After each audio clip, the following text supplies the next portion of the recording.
ዛሬ እዚህ ቪዲዮ ላይ እንዴት ሰማይ ላይን ላይ ሪአጀስት እንደምናደርግ እናያለን። ሪአጀስት ሀሳቡ ምንድነው? የአንድን ደንበኛ ወይም ኪራይ የምንሰበስብበት ወይም ክፍያ የሚከፍለን አካል ከክፍያው ጋር በተያያዘ የተበላሸ ነገር ኦር ሰምቲንግ በሚኖርበት ሰዓት ሪአጀስት የምናደርግበት ነው። መጀመሪያ ሎጊን እናደርጋለን ወደ ሲስተሙ በስልክ ወይስ በኢሜል የሚለውን እዚህ ጋር ተወግል አድርገ ነው። አሁን በኢሜል ስለሆነ የምገባው እንደዚህ በኢሜል እገባለሁ። ለምሳሌ አንዳንድ ጊዜ የደንበኞች ክፍያ በመሀል ሊበላሽ ይችላል። ኦርደሩ ሊበላሽ ይችላል።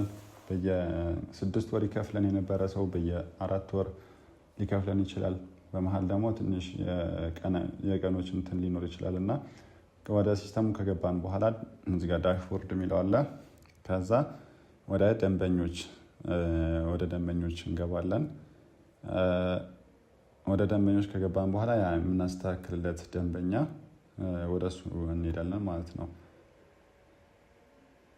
እዚህ ጋር የዚህች ደንበኛችንን እንትን ነው የምናስተካክለው፣ ሪአጀስት የምናደርገው ሪአጀስት በተናችን። አሁን እዚህ ጋር የእንትኗን ከሆነ የምናስተካክለው የኪራይ ሰብስክሪፕሽኗን ከሆነ የምናስተካክለው አሁን እቺ ፍሎር 1RO3 ላይ ተከራይታ በዚህ ዋጋ ትኖራለች እና ይህን ሂሳቡን ሊሆን ይችላል። ኦር ደግሞ የሚጀምርበት ጊዜ ኢንቮይሶች ደግሞ አሉ። በዚህ መልክ አሁን በየ1 ወር ነው የምትከፍለን። ከዚህ በኋላ በየ2 ወር የምትከፍለን ቢሆንና እዚህ ጋር ደግሞ ይሄ የኪራይ ክፍያ ከጥር 27 ጀምሮ ያለውን ወይም ከጥር 1 ጀምሮ ቢሆንና በስተት ቢሆን እንደዚህ የተደረገው ከጥር 1 እናስጀምረዋለን እና ደግሞ በ2 ወር እናደርገዋለን ማለት ነው። ይሄ ሌሎች ክፍያውም ደግሞ እሱንም እዚህ ጋር ላይ መተን ሌሎች ክፍያዎች የመብራትና የውሃ የሚለው ላይ አጀስት እናደርገዋለን። ለአሁኑ እንዳወራነው ይሄኛውን ሪአጀስት አድርገው ሪአጀስት በምናደርግ ሰዓት ያው እዚህ ጋር 4-5 አካባቢ በተኖች አሉን። ሪአጀስት ለሰርቪስ ሰብስክሪፕሽን የሚለውን ይሄን እነካዋለሁ።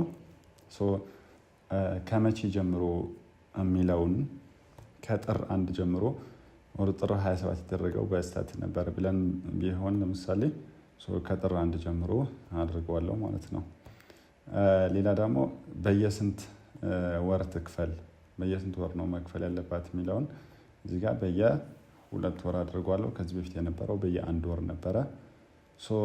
ሪጀነራል ይሄኛው ሪሰብስክራይብ ከሆነ በቃ በአዲስ በዚህ በሬንት ጉዳይ ላይ ከጥር 1 ላይ ነው የሚያስጀምርላት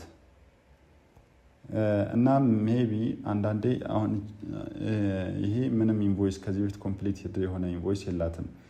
ከዚህ ጋር ከታች እንዳየ ነው ቢኖርና እነዛ ኢንቮይሶችን አብሮ ስለሚደልትብን በሪ ሰብስክራይብ ኬዝ እንዳይደልታቸው በሪጀነሬት ኢንቮይስ ኬዝ ደግሞ ማን መደለት እንዳለበት ዲሳይድ አድርገን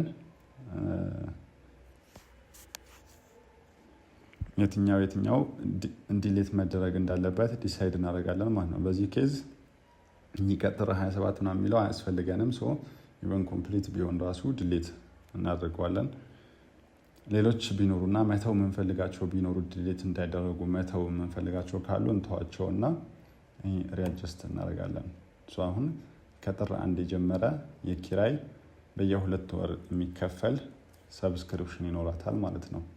ታይፑ ሬንት የሆነ ወይም ደግሞ ኪራይ የሆነ ሪፍሬሽ ሳረገው ያው የኪራይ ክፍያ ከጥር 1 እስከ የካቲት 30 ድረስ በዚህ ሂሳብ።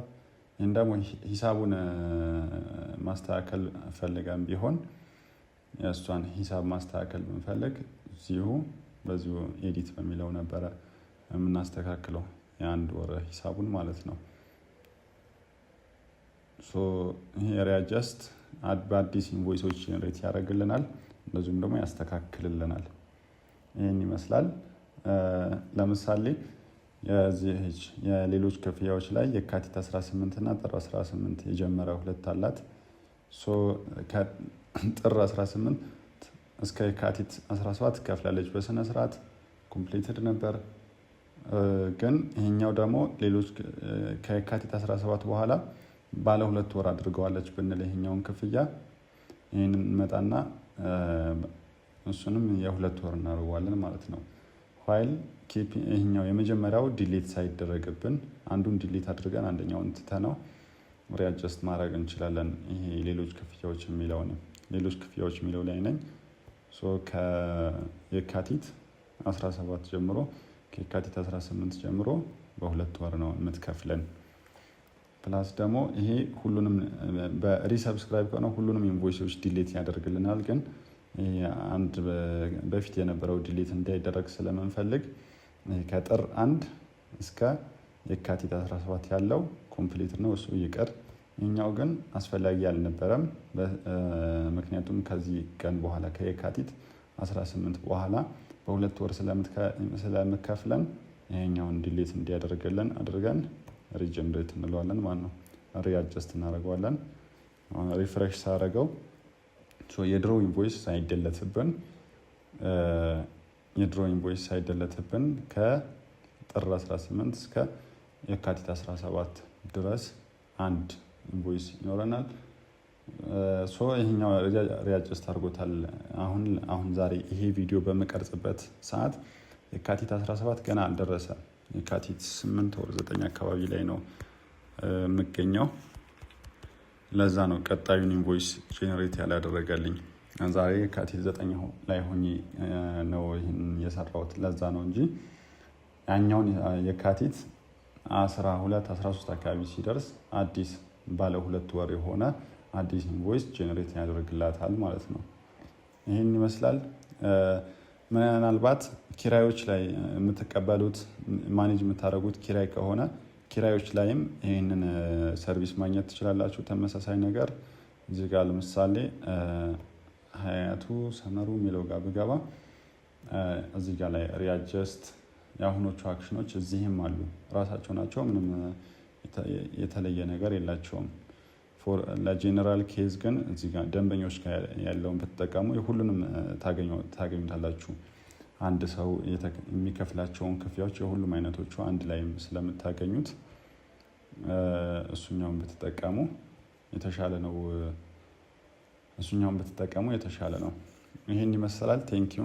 ለከበዳችሁ ነገር ኮንታክት@ሰማይላይን.com ላይ ይጠይቁን። ቴንኪዩ።